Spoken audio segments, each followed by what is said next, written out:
ధ్యాయతో విషయాన్ పుంసః సంగస్తేషూపజాయతే సంగాసంజాయతే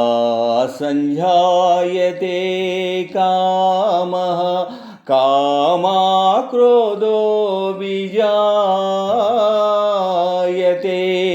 క్రోధాద్భవతి సమ్మోహః సమ్మోహాత్ స్మృతివిభ్రమః స్మృతిభ్రంశాత్ బుద్ధినాశో బుద్ధినాశాత్ ప్రణశ్యతి బుద్ధినాశాత్ ప్రణశ్యతి.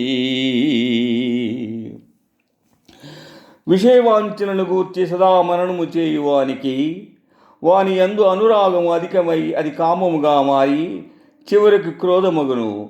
క్రోధము వలన అవివేకము గల్గును.